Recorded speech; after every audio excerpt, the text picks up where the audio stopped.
देखो इसमें दिया है कि दर्शाइए कि यदि एक चतुर्भुज के विकर्ण बराबर हों और परस्पर समद्विभाजित करें तो वह एक वर्ग होता है। कहने का मतलब ये है कि सबसे पहले हमें यहाँ पे दिया है कि कोई चतुर्भुज है। तो चतुर्भुज का मतलब ये होता है कि जिसकी 4 भुजाएं होती हैं। तो पहले यहाँ पे एक चतुर्भुज बना दो इस प्रकार से। ठीक है, ये हमने चतुर्भुज बना दिया। अब इसमें हमें ये दिया है कि इसके विकर्ण बराबर हैं। तो विकर्ण क्या होते हैं चतुर्भुज के? अगर मैं पहला विकर्ण ये वाला डाल दूँ तो ये वाला हो जाएगा ना, पहला ये वाला विकर्ण हो जाएगा और सेम टू सेम दूसरा ये वाला इसका विकर्ण हो जाएगा ये। तो पहला विकर्ण ये हो गया, दूसरा ये हो गया, और प्रश्न में दिया है कि ये विकर्ण बराबर हैं। तो अगर मैं इनका नाम दे दूँ, मान लीजिए ये वाला ए है, ये बी है, ये सी है, ये डी है, और यहाँ पे ये जो बिंदु है ये ओ बिंदु पर एक दूसरे को प्रतिच्छेदित कर रहे हैं। तो हमें प्रश्न में ये दिया है कि जो पहला विकर्ण है, देखो पहला विकर्ण ए सी मतलब ये वाला एक विकर्ण है, और दूसरा विकर्ण बी डी जो कि आपको दिख रहा होगा, ये हमें दिया है कि बराबर हैं। तो यहाँ पे बराबर लिख दो। अब ये हमने कहाँ से लिखा है? क्योंकि प्रश्न में ये चीज़ हमें दी है तो यहाँ पे लिखेंगे दिया है। पहली चीज़ तो ये हमें दी है। उसके बाद देखो एक और चीज़ यहाँ पे दी है, और परस्पर समद्विभाजित करते हैं। देखो कौन परस्पर समद्विभाजित कर रहे हैं? ये जो विकर्ण है ये एक दूसरे को समद्विभाजित करने का मतलब ये है कि सम का मतलब होगा समान, द्वि का मतलब होगा दो, भाजित का मतलब होगा भाग करना। मतलब जहाँ पे ये दोनों विकर्ण आपस में मिल रहे हैं वहाँ पे ये दो बराबर भागों में बट रहे हैं। अब दो बराबर भागों में बटने का मतलब क्या है कि ये वाली यहाँ पे देखो ये जो पूरा विकर्ण है यहाँ से वो दो बराबर भागों में बटेगा। मतलब जितनी दूरी यहाँ से लेकर यहाँ तक होगी उतनी ही दूरी यहाँ से लेकर यहाँ तक होगी। वैसे ही सेम टू सेम इसमें भी जितनी दूरी यहाँ से लेकर यहाँ तक होगी उतनी ही दूरी यहाँ से लेकर यहाँ तक होगी। ये होता है समद्विभाजित का मतलब। ठीक है, तो आई होप कि ये चीज़ आपके क्लियर हुई होगी। तो अगर मैं इनका यहाँ पे नाम दे दूँ, देखो यहाँ पे ये है ए ओ, तो यहाँ पे मैं लिख सकता हूँ कि जो ए ओ है वो बराबर होगा किसके? ओ सी के। यहाँ से लेकर यहाँ तक और यहाँ से लेकर यहाँ तक दोनों बराबर हैं तो ये हो जाएगा ओ सी। ठीक है, तो ये वाली भुजा और ये वाली भुजा बराबर होगी। पहली चीज़ ये है। वैसे ही ये वाली भुजा और ये वाली भुजा भी बराबर होगी, तो यहाँ पे मैं लिख देता हूँ ओ बी। जो ओ बी भुजा है वो बराबर हो जाएगी ओ डी की, तो यहाँ पे ये बराबर कर दिया हमने ओ डी के। तो आई होप कि इतनी चीज़ें आपको यहाँ पे क्लियर हुई होंगी। अब देखो हमें शो क्या करना है, हमें ये दिखाना है कि ये जो त्रिभुज है, ये त्रिभुज नहीं सॉरी, ये जो एक चतुर्भुज है ये एक वर्ग है। तो सबसे पहले वर्ग के बारे में तो आपको पता होना चाहिए ना, तभी हम ये चीज़ बता पाएंगे। तो देखो वर्ग में क्या होता है, सबसे पहले तो सारी भुजाएं बराबर होती हैं। ये वाली भुजा, ये वाली भुजा, ये वाली भुजा, ये सारी आपस में बराबर होती हैं। पहली चीज़ तो आपको इसमें ये ध्यान रखनी है। दूसरी चीज़ ये ध्यान रखनी है कि इसका जो प्रत्येक कोण है ये 90 के बराबर होता है। क्योंकि जो समचतुर्भुज होता है उसमें भी तो सारी भुजाएं बराबर होती हैं ना, बट समचतुर्भुज में सारे कोण 90 के बराबर नहीं होते हैं। तो इसका मतलब पहली चीज़ मुझे ये दिखानी होगी कि ये सारी भुजाएं बराबर हैं। ठीक है, तो पहली मुझे भुजाएं दिखानी होगी सारी बराबर हैं, और दूसरी ये दिखानी होंगी कि जो सारे कोण हैं वो आपस में बराबर भी हैं और प्रत्येक कोण 90 के बराबर है। तो ये दोनों चीज़ें हमें यहाँ पे दिखानी होगी। तो कैसे हम दिखाएंगे? देखो अभी केवल इतनी चीज़ें हमें इसमें दी हैं, अब मुझे यहाँ पर शो करके दिखाना होगा। तो सबसे पहले तो यहाँ पे ये चतुर्भुज हमने बनाया ना, तो ये तो पहले से ही क्वेश्चन में नहीं दिया है। तो यहाँ पे लिखेंगे माना ए बी सी डी एक चतुर्भुज है जो कि हमने यहाँ पे बनाया है। अब देखो सबसे पहले यहाँ पे एक काम कर दो कि पहले इनकी भुजाएं बराबर कर दो। भुजाएं बराबर करने का मतलब ये वाली भुजा, ये वाली भुजा, ये वाली भुजा, ये वाली भुजा, इनको बराबर कर दो। तो कैसे हम कर सकते हैं? सबसे पहले जैसे इससे पहले वाले क्वेश्चन में आपको ये चीज़ मैंने बताई होगी कि पहले अगर मैं ये वाला त्रिभुज लेता हूँ, ये वाला त्रिभुज, जो नीले वाला त्रिभुज आपको दिख रहा होगा, और दूसरा ये पीला वाला जो त्रिभुज आपको दिख रहा होगा, पहले अगर मैं इन दोनों त्रिभुज को लेता हूँ तो यहाँ पे आपको दिख रहा होगा, यहाँ पे लिखना भी होगा ना कौन सा त्रिभुज है। ये त्रिभुज है डी ओ सी, तो यहाँ पे लिखेंगे त्रिभुज डी ओ सी। और दूसरा त्रिभुज कौन सा है? देखो दूसरा त्रिभुज है हमारे पास बी ओ सी, मतलब नीला वाला और पीला वाला, तो यहाँ पे हो जाएगा त्रिभुज बी ओ सी। ठीक है, इसमें इन दोनों को पहले हम सर्वांग प्रूव करके दिखाएंगे। तो सबसे पहली चीज़ आपको दिख रही होगी कि ये वाला जो त्रिभुज है, मतलब ये वाली जो भुजा है इन दोनों त्रिभुज में है, नीले वाले में भी पीले वाले में, मतलब जो ओ सी भुजा है वो दोनों में है। तो यहाँ पे लिखेंगे ओ सी बराबर ओ सी। क्यों बराबर है? क्योंकि दोनों में आ रही है तो इसको बोला जाता है उभयनिष्ठ। तो यहाँ पे लिख देंगे उभयनिष्ठ। पहली चीज़ तो ये हो गई। ठीक है, उसके बाद आपको दिख रही होगी ये जो भुजा है, ये जो भुजा डी ओ है वो बराबर है ओ बी के। ठीक है, तो यहाँ पे मैं लिख दूंगा जो ओ बी भुजा है मतलब ये जो भुजा है ये इसके बराबर है ना, क्योंकि ये हमें प्रश्न में दिया है। तो यहाँ पे लिखेंगे ओ बी बराबर होगा डी ओ लिखो या ओ डी लिखो, बात एक ही है। देखो डी ओ लिखो या ओ डी लिखो, बात तो एक ही है, यही वाली भुजा आ रही है। अब देखो ये दोनों बराबर हैं, क्यों बराबर है? क्योंकि ये चीज़ हमें प्रश्न में दी है, तो यहाँ पे लिखेंगे दिया है। यहाँ पे आपको दिख रहा होगा कि यही चीज़ दी है ना जो हमने यहाँ पे लिखी है। तो ठीक है, दूसरी चीज़ ये हमें दी है। अब देखो यहाँ पे आपको दिख रहा होगा, यहाँ पे भी अंदर 4 कोण बन रहे हैं ना। पहला कोण ये वाला, दूसरा ये वाला, तीसरा ये वाला और चौथा ये वाला।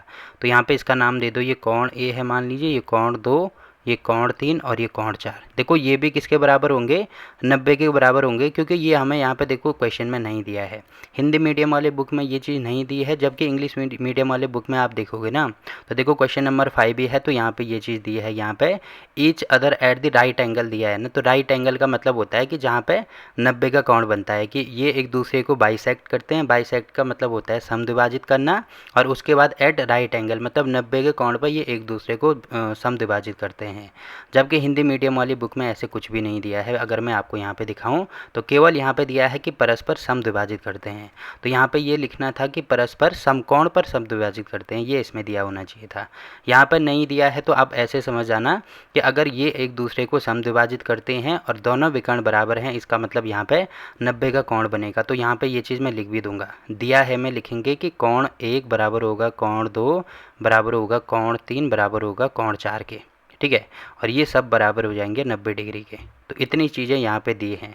तो 3 चीज़ें यहाँ पे दी है। पहले तो इसका विकर्ण बराबर है, दूसरा ये विकर्ण एक दूसरे को समद्विभाजित करते हैं, और तीसरा ये होना चाहिए कि जहाँ पे ये एक दूसरे को समद्विभाजित करते हैं वहाँ पे प्रत्येक कोण 90 के बराबर होगा। तो 3 चीज़ें यहाँ पे दी हैं।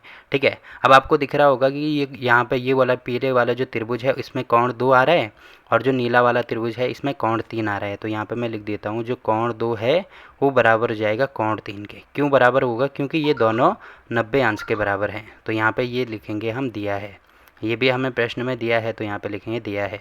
ठीक है, 3 चीज़ें होगी। अब देखो यहाँ पे आपको दिख रहा होगा साइड एंगल साइड से, या यहाँ से कर सकते हैं साइड एंगल साइड। ठीक है, एस ए एस या भुजा कोण भुजा से। तो भुजा कोण भुजा वाली प्रॉपर्टी से हम कह सकते हैं कि ये त्रिभुज डी ओ सी जो है वो सर्वांगसम होगा त्रिभुज बी ओ सी के। अब क्यों सर्वांगसम होगा? ये हो जाएगा साइड एंगल साइड वाली प्रॉपर्टी से। तो यहाँ पे लिख देना एस ए एस से। तो इतनी चीज़ें आपको समझ में आ रही होंगी। अब देखो ये दोनों त्रिभुज अगर आपस में सर्वांगसम है, तो इसका मतलब इसकी सारी भुजाएं और सारे कोण मतलब जो संगत हैं, सारे संगत कोण और संगत भुजाएं भी बराबर होंगी। अब जैसे ये वाली भुजा इसके बराबर है, वैसे ही ये दोनों भुजाएं आपस में बराबर है, तो लास्ट में ये वाली भुजा बची ना, ये दोनों भुजा, तो ये दोनों भी बराबर होंगे। तो सबसे पहले हमने इन दोनों भुजाओं को बराबर कर दिया। तो भुजा कौन सी है? देखो ये है डी सी भुजा और बी सी भुजा। तो यहाँ पे लिखेंगे जो भुजा डी सी है वो बराबर हो जाएगी बी सी की। अब ये हमने कहाँ से लिखा है? ये हमने सी पी सी टी से लिखा है। तो यहाँ पे लिख देंगे C P C T. C P C T क्या होती है कि दो त्रिभुज अगर सर्वांगसम प्रूव होगी तो उसके बाद उसके सारे संगत कोण और संगत भुजाएं बराबर होती हैं, उसी को सी पी सी टी कहते हैं। तो ये इसकी संगत भुजाएं हैं, इसीलिए बराबर हैं। ठीक है, अब देखो मैंने आपको ये चीज़ भी बोली है कि अगर आपको पता नहीं लगता है कि कौन सी भुजाएं संगत हैं और बराबर हैं, तो ये वाले ये दोनों कोण बराबर है ना, ये वाला कोण और ये वाला कोण बराबर है, तो इसकी सम्मुख भुजाएं भी बराबर होंगी। इसके सामने ये वाली भुजा है, इसके सामने ये वाली भुजा है, तो ये दोनों भी बराबर होंगी। आप ऐसे भी ध्यान रख सकते हैं। तो सबसे पहले ये दोनों भुजाएं बराबर होंगी, उसके बाद ये वाली भुजा और ये वाली भुजा को बराबर करेंगे, और लास्ट में ये वाली भुजा और ये वाली भुजा को बराबर करेंगे, तो ये सब आपस में बराबर हो जाएंगे। इसका मतलब ये वर्ग की देखो सारी भुजाएं बराबर होती है ना, तो पहली चीज़ ये हम यहाँ से प्रूव कर सकते हैं। तो पहली चीज़ तो हमने ये ले ली। ठीक है, अब यहाँ से उसके बाद आप इसके नीचे लिखना, मैं यहाँ पे ये चीज़ लिख रहा हूँ। ठीक है, अब दूसरा त्रिभुज कौन सा लेंगे हम? देखो एक तो यही पीला वाला त्रिभुज लेंगे, और अगला त्रिभुज हम ये वाला लेंगे जो आपको ये वाले कलर में दिख रहा है। ठीक है, अब इसमें आपको यहाँ पे लिखना होगा सबसे पहले कौन सा त्रिभुज है ये त्रिभुज है बी ओ सी। पहला तो ये पीला वाला त्रिभुज है, तो यहाँ पे लिखेंगे त्रिभुज बी ओ सी। और दूसरा त्रिभुज कौन सा है हमारे पास? दूसरा त्रिभुज हमारे पास ये है बी ओ ए। तो यहाँ पे लिखेंगे त्रिभुज बी ओ ए में। ठीक है, इन दोनों त्रिभुज में क्या क्या हो रहा है? देखो सबसे पहले तो आपको दिख रहा होगा ये पीला वाला त्रिभुज और ये ऑरेंज वाला त्रिभुज। इसमें सबसे पहले ये वाली भुजा दोनों में है, मतलब जो ओ बी भुजा है वो उभयनिष्ठ है। तो यहाँ पे लिख देंगे ओ बी बराबर होगा बी ओ के। ओ बी लिखो या बी ओ लिखो, बात एक ही है। क्यों बराबर होगा? क्योंकि ये उभयनिष्ठ भुजा है। तो यहाँ पे लिख देंगे उभयनिष्ठ भुजा। पहली चीज़ तो आपको ये दिख रही होगी। दूसरी चीज़ आपको यहाँ पे ये दिख रही होगी कि ये पीले वाले त्रिभुज में ये वाली भुजा है, ये वाली भुजा है, मतलब भुजा ओ सी, जो ओ सी है। और ये जो ऑरेंज वाला त्रिभुज है, नारंगी त्रिभुज है, इसमें आपको भुजा ओ ए दिख रही होगी। ये दोनों आपस में बराबर हैं, तो इसको ओ ए लिखो या ए ओ लिखो, बात एक ही है। अब क्यों बराबर होंगे, क्योंकि ये प्रश्न में हमें दिया है, देखो ए ओ बराबर ओ सी दिया है ना, तो यहाँ पे वही है ए ओ बराबर ओ सी, तो इसका मतलब ये हमें प्रश्न में पहले से ही दिया था, तो यहाँ पे लिख देंगे दिया है। दूसरी चीज़ ये होगी। अब तीसरी चीज़ आपको दिख रही होगी कि इसमें ये वाला कोण और इसमें ये वाला कोण, मतलब ये इसका नाम कोण एक दिया था, तो जो कोण एक है वो बराबर हो जाएगा कोण दो के। क्यों बराबर होगा, क्योंकि ये दोनों 90 डिग्री के बराबर हैं, तो ये भी हमें प्रश्न में दिया है, तो यहाँ पे लिखेंगे दिया है। ठीक है, तीन चीज़ें होगी। तो यहाँ पे भी सेम टू सेम वही लगेगा, एस ए एस, यानी भुजा कोण भुजा वाली प्रॉपर्टी। तो यहाँ पे हम कह सकते हैं कि ये जो त्रिभुज बी ओ सी है, ये सर्वांग सम हो जाएगा किसके, त्रिभुज बी ओ ए के। क्यों होगा, क्योंकि साइड एंगल साइड वाली प्रॉपर्टी इसमें लगेगी। तो दूसरी चीज़ भी होगी। अब देखो ये आपस में अगर बराबर हैं या सर्वांग सम है, तो इसका मतलब ये होगा कि ये वाली जो भुजा है ना, क्योंकि ये भुजा तो इसके बराबर थी, ये दोनों भुजाएं आपस में बराबर थी, तो बची ये वाली भुजा और ये वाली भुजा, तो ये दोनों भुजाएं भी बराबर होंगी। मैं कह सकता हूँ ए बी बराबर होगा बी सी के, तो यहाँ पे लिख देंगे, इसीलिए जो ए बी बराबर होगा वो होगा बी सी के। और ये कहाँ से होगा, ये होगा सी पी सी टी वाले रूल से। ठीक है, तो दूसरी चीज़ हमने कर दी, यहाँ पे इसको समीकरण एक मान लो, इसको मान लो समीकरण दो, तो दो समीकरण अभी हमने बना दी। ठीक है, तो ये वाली भुजा मैंने इसके बराबर करके दिखा दी, ये वाली भुजा इसके बराबर। अब इस वाली भुजा को इसके बराबर करके दिखाएंगे, तो यहाँ पे पहला त्रिभुज तो यही वाला होगा, दूसरा ये वाला त्रिभुज हमें लेना होगा, तो इसको अब मैं पीला कलर कर देता हूँ।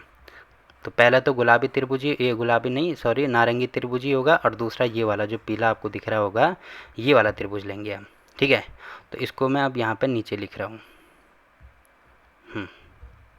तो यहाँ पे देखो पहला त्रिभुज है हमारे पास, त्रिभुज कौन सा है, ये वाला ए ओ बी, तो यहाँ पे लिखेंगे त्रिभुज ए ओ बी। ठीक है, और दूसरा त्रिभुज कौन सा है, ए ओ डी, तो यहाँ पे लिखेंगे और त्रिभुज ए ओ डी में।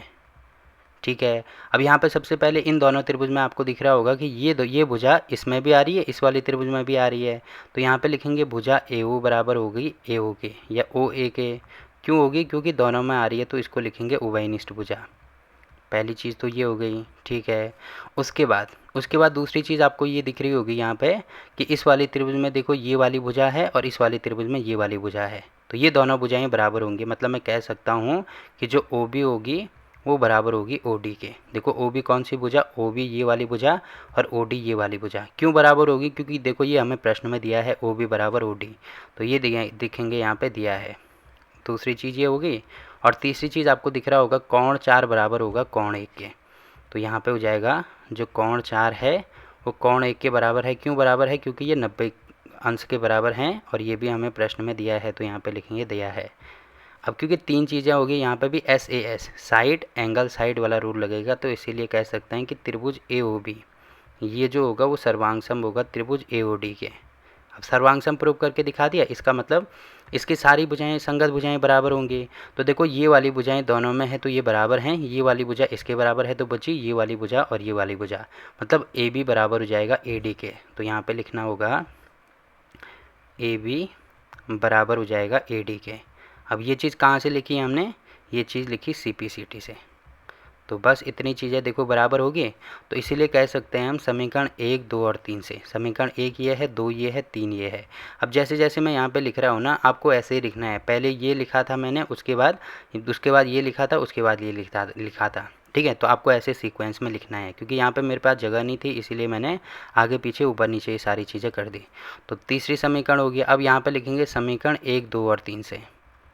तो समीकरण 1, 2 और 3 से क्या हो जाएगा, देखो यहाँ पे आपको दिख रहा होगा सबसे पहले जो डी सी है वो बराबर है बी सी के।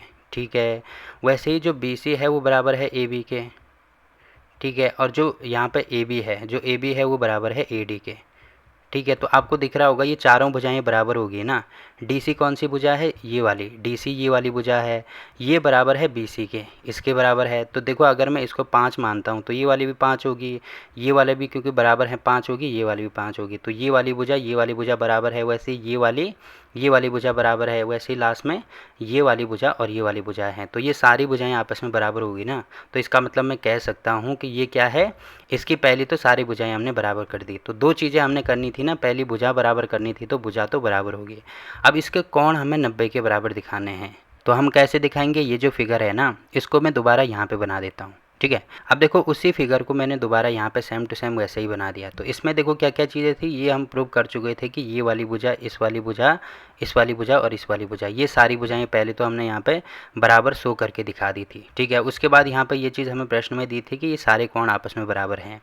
उसके बाद हमें क्या करना है कि ये जो कोण है ना, इसमें ये 90 के बराबर शो करके दिखाने हैं कि ये वाले कोण 90 के बराबर हैं। तो सबसे पहले इसमें हम क्या करेंगे, इसमें केवल दो त्रिभुज को लेंगे जिसमें देखो 90 का कोण, एक तो ये वाले त्रिभुज में आपको दिख रहा होगा जिसमें कोण डी आ रहा है, और दूसरे में ये वाला। तो इन दो त्रिभुज को सबसे पहले हम लेंगे। तो यहाँ पे मैं कलर कर देता हूँ। पहला त्रिभुज होगा हमारा ये वाला, तो इसमें आपको पूरा दिख रहा होगा एक कोण 90 के बराबर आ रहा है। 90 के बराबर नहीं, मतलब पूरा कोण आ रहा है जिसको मैं 90 के बराबर शो करके दिखाऊंगा। पहला ये है और दूसरा ये वाला त्रिभुज हम ले सकते हैं। यहाँ पे मैं कलर चेंज कर देता हूँ। दूसरा, एक सेकेंड है, दूसरा ये वाला त्रिभुज हम ले सकते हैं। यहाँ पे ये वाला, एक पीला वाला, एक नीला वाला। अब देखो इसमें क्या क्या चीज़ें हैं, सबसे पहले यहाँ पे लिखेंगे कौन सा त्रिभुज है। ये त्रिभुज है हमारे पास ए सी और डी, तो यहाँ पे लिखेंगे त्रिभुज ए सी डी। तथा दूसरा त्रिभुज कौन सा है हमारे पास, दूसरा त्रिभुज है बी सी और डी, तो यहाँ पे लिखेंगे त्रिभुज बी सी डी में। ठीक है, अब देखो इसमें आपको दिख रहा होगा सबसे पहले तो ये वाली भुजा और ये वाली भुजा आपस में बराबर है ना, क्योंकि ये हमने शो करके दिखा दिया है। तो सबसे पहले तो यहाँ पे हो जाएगा ए डी बराबर हो जाएगा बी सी के। क्यों बराबर होगा, क्योंकि ये हमने अभी सिद्ध किया है, तो ये लिखेंगे। ठीक है, सिद्ध किया है, क्योंकि अभी आपको दिख रहा होगा ना यहाँ पे मैं बता देता हूँ। ये हमने अभी यहाँ पे शो करके दिखाया कि जो ए डी है वो बी सी के बराबर है, जो कि आपको दिख रहा होगा ए डी बराबर है बी सी के। तो ये सब बराबर है, मतलब ये दोनों भी बराबर होंगे। पहली चीज़ तो ये होगी। ठीक है, उसके बाद दूसरी चीज़ इसमें दिख रही होगी कि ये वाली जो भुजा है इन दोनों त्रिभुज में है, मतलब ये जो भुजा है डी सी वो इस वाले त्रिभुज में भी है, पीले वाले त्रिभुज में भी है, नीली वाले त्रिभुज में भी है।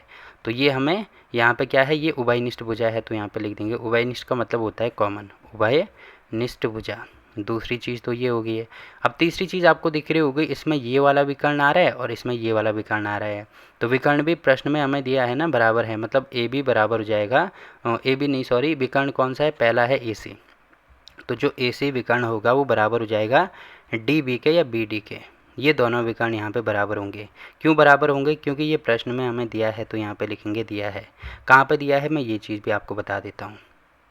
देखो ये चीज़ हमें यहाँ पे दी है, क्वेश्चन में यहाँ पे दिया है कि ए सी बराबर है बी डी के, तो वही चीज़ मैंने यहाँ पे लिखी है। ठीक है, तो इतनी चीज़ें होगी। अब देखो आपको दिख रहा होगा यहाँ पे मैं कह सकता हूँ साइड साइड साइड से, यानी एस एस एस वाले रूल से, यानी भुजा भुजा भुजा वाले रूल से। पहली भुजा बराबर होगी, दूसरी भुजा बराबर होगी, तीसरी भुजा बराबर होगी। तो एस एस एस से हम कह सकते हैं कि ये जो त्रिभुज ए सी डी है ये सर्वांग सम होगा किस वाले त्रिभुज के, त्रिभुज बी सी डी, इस वाले त्रिभुज के सर्वांग सम होगा। अब देखो ये दोनों त्रिभुज सर्वांग सम है, इसका मतलब इसके संगत कोण और संगत भुजाएं बराबर होंगी। अब हमें केवल ये वाला कोण और ये वाला कोण चाहिए, ये दोनों कोण हमें इसमें फ़िलहाल यहाँ पे चाहिए ना। तो देखो आपको दिख रहा होगा यहाँ पे कि क्योंकि ये चीज़ मैंने आपको बोली थी कि अगर हमें पता ना लगे कि कौन सा संगत कोण है या कौन सी संगत भुजा है, तो क्या कर दो, जो दोनों भुजाएं आपस में बराबर हैं उसके संगत के कोण भी बराबर होंगे। जैसे ये वाली भुजा, जो पीली वाली भुजा है, जो कि इसका विकर्ण है, ये ए सी भुजा है, तो इसके ठीक सामने वाला कोण कौन सा है, ये है, मतलब ये वाला है कोण डी। तो जैसे यहाँ पे है ना कि जो ए सी भुजा है वो बी डी के बराबर है, तो ए सी भुजा ये वाली है, बी डी भुजा ये है, तो इस भुजा के संगत ये वाला, मतलब सामने ये वाला कोण दिख रहा है, तो मतलब जो कोण डी है वो बराबर हो जाएगा कोण सी के। ये हमने कहाँ से लिखा है, ये सी पी सी टी से लिखा है, क्योंकि ये दोनों त्रिभुज सर्वांग हो गए तो इनके कोण भी बराबर होंगे, जो कि मैंने आपको यहाँ पर दिखा दिया। ठीक है, तो इतनी चीज़ें होगी। अब एक चीज़ आपको यहाँ पर दिख रही होगी, एक सेकेंड है, एक चीज़ यहाँ पर दिख रही होगी, देखो यहाँ पर ये वाली भुजा और ये वाली भुजा ये आपस में समांतर भुजाएं होंगी। समांतर भुजाएं क्यों होंगी, क्योंकि ये अभी मैंने आपको शो करके दिखाया ना कि पहले तो इसकी सारी भुजाएं बराबर हैं, उसके बाद अंदर के ये जो कोण है ये 90 के बराबर आ रहे हैं। तो 90 के बराबर आने का मतलब ये है कि ये क्या हो जाएंगे आपस में, इसको हम कह सकते हैं कि ये समचतुर्भुज है। फिलहाल तो समचतुर्भुज है ये। तो समचतुर्भुज में क्या होता है कि ये सारी भुजाएं, मतलब ये वाली भुजा इसके समांतर होती है, ये वाली भुजा इसके समांतर होती है। तो यहाँ पे लिखेंगे चूँकि जो भुजा ए बी है वो समांतर है। देखो समांतर का इस प्रकार से साइन होता है, समांतर है किसके, डी सी के।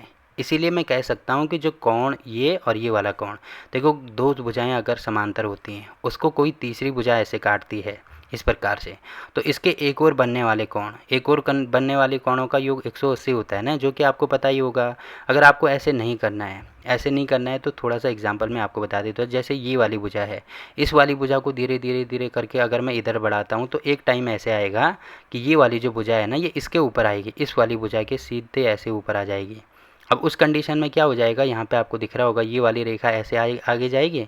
अब ये वाला जो कोण है वो इधर की तरफ आ जाएगा ना, ऐसे इधर की तरफ ऐसे आ जाएगा। तो आपको दिख रहा होगा यहाँ पे एक सरल रेखा बन गई और इसके एक और 180 का कोण बनता है। या तो आप इसको ऐसे भी समझना है तो ऐसे भी समझ सकते हैं, ठीक है। तो जो भी आपको समझना है वो मैंने आपको यहाँ पे समझा दिया। अब क्योंकि ये दोनों मतलब ए बी और डी सी ये दोनों आपस में समांतर हैं, इसीलिए मैं कह सकता हूँ कि इसके एक और बनने वाला जो कोण है, मतलब कह सकते हैं कि जो कोण डी है प्लस कोण सी है ये बराबर हो जाएगा 180 डिग्री के। अब ये दोनों 180 के बराबर हो गए और यहाँ पर ये दिया है कि कोण डी बराबर कोण सी, तो यहाँ पे कोण डी की जगह पे कोण सी लिख दो, कोण सी धन यहाँ पे हो जाएगा कोण सी बराबर हो जाएगा 180 के। वैसे ही यहाँ पे देखो ये दो बार आ रहा है तो दो कोण सी बराबर हो जाएगा 180। अब दो को नीचे लेके आएंगे तो ये हो जाएगा यहाँ पे कोण सी बराबर 180 बटे में 2। तो इसको काटेंगे तो यहाँ पे हो जाएगा ये 90 डिग्री के बराबर। तो कोण सी आ गया हमारा 90 डिग्री, ठीक है। तो कोण सी 90 के बराबर है तो इसका मतलब यहाँ पे ये वाला जो कोण ही डी है ये दोनों बराबर है ना, तो कोण डी भी हो जाएगा किसके बराबर, 90 के बराबर। तो देखो दो कोण हमने बराबर शो करके दिखा दिए। तो यहाँ पे आपको दिख रहा होगा कि ये वाला जो कोण है और ये वाला कोण अगर बराबर है तो समचतुर्भुज में क्या होता है कि इसके सम्मुख कोण, ये वाला कोण भी बराबर होगा और ये वाला कोण इस वाले कोण के बराबर होगा। तो ये 90 है तो ये वाला भी 90 होगा और ये भी 90 है तो ये भी 90 होगा।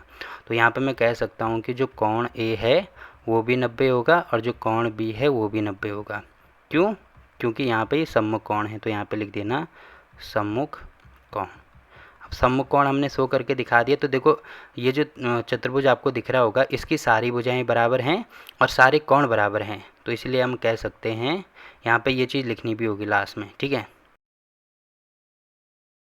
तो यहाँ पर लिखेंगे चूँकि जो चतुर्भुज ए बी सी डी है इसकी सभी भुजाएं बराबर हैं तथा सभी कोण आपस में बराबर हैं, इसीलिए यह क्या है, एक वर्ग है। तो ये चीज़ हमने यहाँ पे शो करके दिखा दी। तो आपको दिख रहा होगा यहाँ पे क्वेश्चन नंबर कौन सा है, ये क्वेश्चन नंबर 5 भी कंप्लीट होता है। अब देखो इस क्वेश्चन के रिगार्डिंग कहीं पे भी अगर आपको कोई दिक्कत आती है तो आप कमेंट करके पूछ सकते हैं, ठीक।